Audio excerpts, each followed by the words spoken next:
Let's go to the business news now with Emma Hatton. Emma, so new unemployment figures out today. What do they show? Do they cover off much of that period of lockdown? Yeah, so the labour market data, which is what we're talking about, that's for the first quarter of this year, so the 3 months to the end of March. It doesn't really cover off the period of lockdown. So we were actually expecting the unemployment percentage to be a little bit more than it was. So for the quarter, it was up a touch at 4.2%.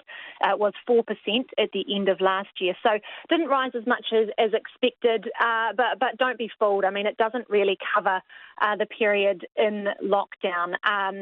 During that quarter, 19,000 jobs were created and wages were on the rise. So they rose at an annual rate of 3.6%, with the average sort of hourly, dollars per hour up to $33.14. So what that shows is the market was really strong. The labour market was really strong going into the pandemic, but because we don't really have an idea of, it hasn't covered the lockdown period, I guess it's a little bit redundant, and it will be interesting to see what those figures are the next quarter when we see them. Of course, the labour market, those numbers tend to lag a bit after there's been changes in the economy. So, I mean, we're just not seeing the impacts yet, but there's a few forecasts floating around, and generally the thinking is that unemployment rate will get to around 10% this year. So that'll be a really big hit to the labour market, and it's going to be a really slow build back again once the economy reboots.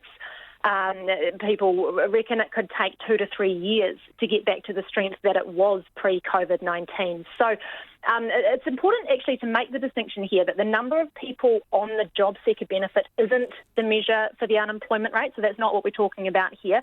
So the number we're talking about here, that data is collated by Stats NZ. And in fact, a bit of a side note, due to COVID, they're not going to be able to do their face-to-face surveys as usual. So the figures might actually be affected because of that as well. But, I mean, at the end of the day, we know the market's going to take a really hard hit. There's going to be high unemployment, and those numbers are going to be probably very striking the next time we see them. Absolutely, especially when you look at the other story that you've got for us today, which is redundancies on the card for Smith City employees.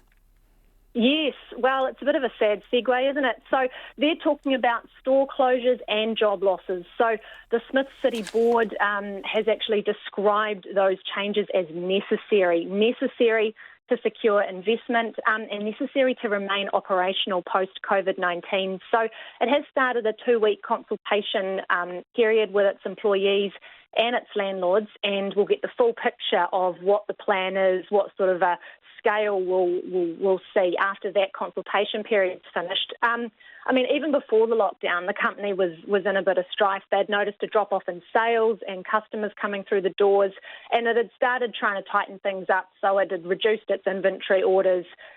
Senior management took a pay cut, and it even got a loan repayment to its bank pushed out a couple of times just to buy it some time to try and get some more investment in.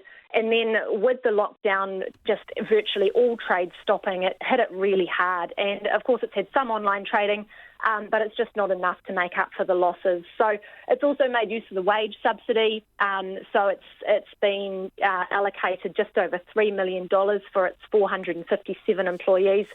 So those employees, they've been on 80% of their wages throughout this. So they actually thanked their staff for sort of bearing with them through this. But, some of them aren't going to be with them on the other side, it would seem. So, I mean, it's not a pretty picture. It says even when it can reopen, it's expecting pretty subdued conditions. So the board's decided this is what it's got to do. And obviously nothing's set in stone yet, but it's looking pretty likely that there'll be staff cuts and store closures. And, yeah, I mean, like we just talked about with the unemployment rates expected to spike there, we are going to see more of this.